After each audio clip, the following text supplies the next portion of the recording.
WiMAX. WiMAX stands for Worldwide Interoperability for Microwave Access. It is a family of wireless broadband communication standards based on the IEEE 802.16 set of standards, which provide multiple physical layer and media access control options. The name WiMAX was created by the WiMAX Forum, which was formed in June 2001 to promote conformity and interoperability of the standard, including the definition of predefined system profiles for commercial vendors. The forum describes WiMAX as a standards-based technology enabling the delivery of last-mile wireless broadband access as an alternative to cable and DSL. IEEE 802.16m or Wireless MAN Advanced was a candidate for the 4G in competition with the LTE Advanced standard. WiMAX was initially designed to provide 30 to 40 Mbps data rates. With the 2011 update, that is, an update came in the year 2011, which is providing speed up to 1 gigabyte per second for fixed stations. And also the latest version of WiMAX which are known as 2.1 or popularly known as WiMAX 2 Plus, is a smooth backwards compatible transition from previous WiMAX generation, and it is compatible and interoperable with TD-LTE.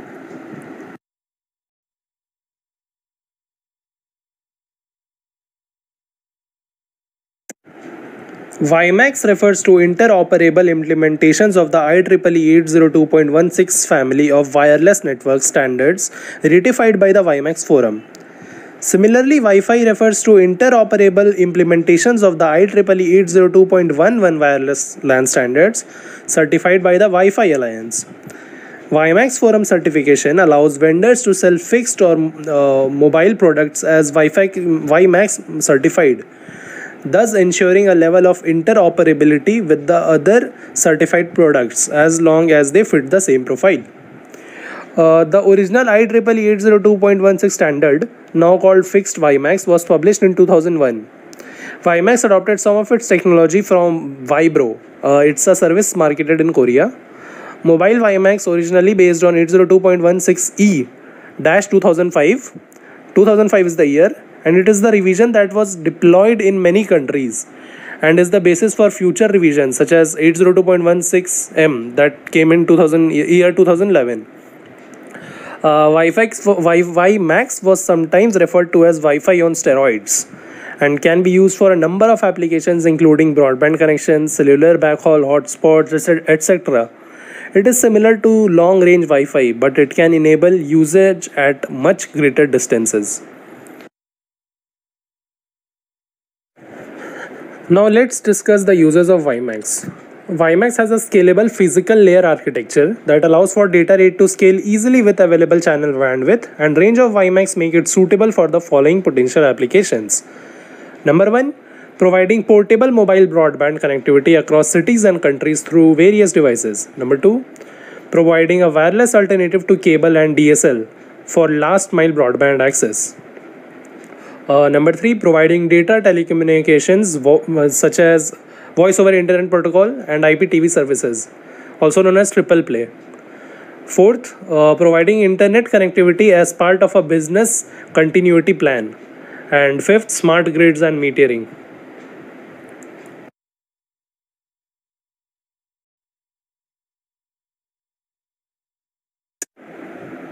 Let's see why we need a WiMAX. Think about how we access the internet today. There are basically three different options. Broadband access in your home.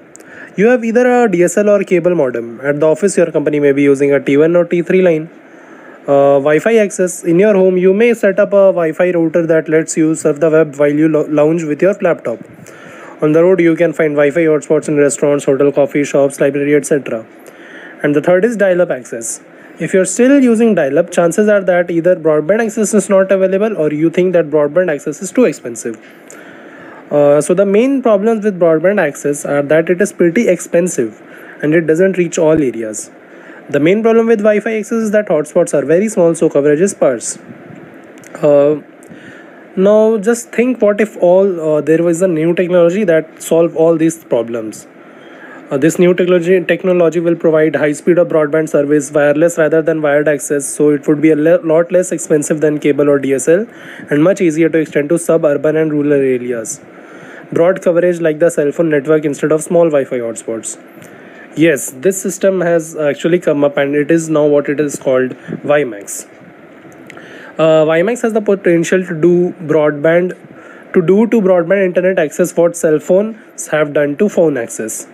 In the same way that many people have given up their landlines in favor of cell phones, WiMAX can replace cable and DSL services, providing universal internet access just about anywhere you go. WiMAX will also be as painless as Wi-Fi. Turning your computer on will automatically connect you to the closest available Wi-Fi WiMAX antenna.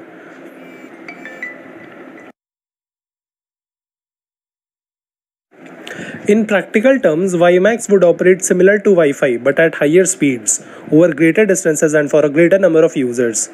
WiMAX would potentially erase the suburban and rural blackout areas that could have no broadband internet access because phone and cable companies have not yet run the necessary wires to those remote locations. A WiMAX system consists of two parts. A WiMAX tower, similar in concept to a cell phone tower, a single WiMAX tower can provide coverage to a very large area as big as 3000 square miles, that is 8000 square kilometer. And a WiMAX receiver. The receiver and antenna could be a small box or PCMCIA card, or they could be built into a laptop the way Wi-Fi access is today. A WiMAX tower station can connect directly to the internet using a high bandwidth wired connection. For example, a T3 line. It can also connect to another WiMAX tower using a line of sight microwave link. This connection to a second tower, often referred to as a backhaul, along with the ability of a single tower to cover up to 3000 square miles, is what allows WiMAX to provide coverage to remote rural areas.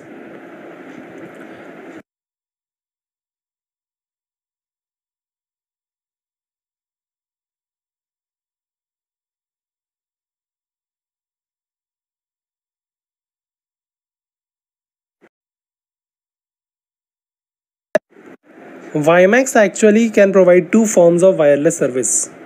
First, there is the non-line of sight Wi-Fi sort of service, where a small antenna on your computer connects to the tower. In this mode, WiMAX uses a lower frequency range, that is 2 GHz to 11 GHz, that is similar to a Wi-Fi. Lower wavelength transmissions are not as easily disrupted by physical obstructions. They are better able to diffract or bend around obstacles. The second one is there is line of sight service, where a fixed dish antenna points straight at the WiMAX tower from a rooftop or pole. The line of sight connection is stronger and much more stable, so it's able to send a lot of data with fewer errors. Line of sight transmission uses higher frequencies, with ranges reaching a possible 66 GHz. At higher frequencies, there is less interference and lots more bandwidth.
Devices that provide connectivity to a WiMAX network are known as subscriber stations (SS).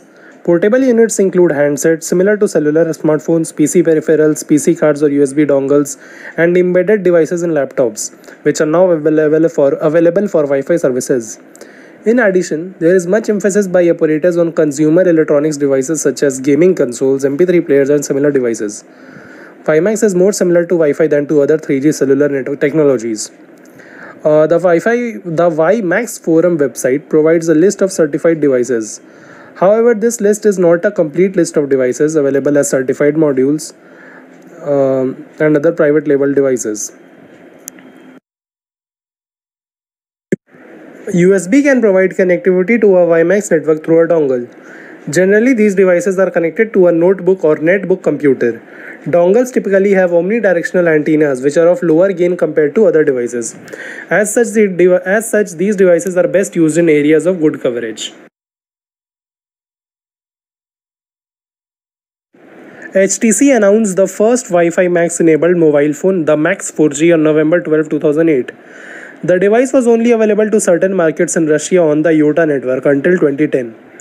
HTC and Sprint Nextel released the second WiMAX enabled mobile phone, the Evo 4G, March 23, 2010 at the CTIA conference in Las Vegas. The device, made available on June 4, 2010, is capable of both EVDO 3G and WiMAX Pre 4G, as well as simultaneous data and voice sessions. Sprint Nextel announced at CES 2012 that it will no longer be offering devices using the WiMAX technology due to financial circumstances. Instead, along with its network partner Clearwire, Sprint Nextel will roll out a 4G network, deciding to shift and utilize LTE 4G technology instead. Within the marketplace, WiMAX's main competition came from existing widely deployed wireless systems such as Universal Mobile Telecommunication System, known as UMTS, CDM in 2000, existing Wi-Fi, mesh networking, and eventually 4G LTE. In the future, competition will be from the evolution of the major cellular standards to 4G, high bandwidth, low latency, all IP networks with voice services built on top. The worldwide move to 4G for GSM, UMTS, and AMPS TIA is the 3GPP long-term evolution effort. The LTE standard was finalized in December 2008, with the first commercial deployment of LTE carried out by Telia Sonera in Oslo and Stockholm in December 2009. Henceforth, LTE saw rapidly increasing adoption by mobile carriers around the world.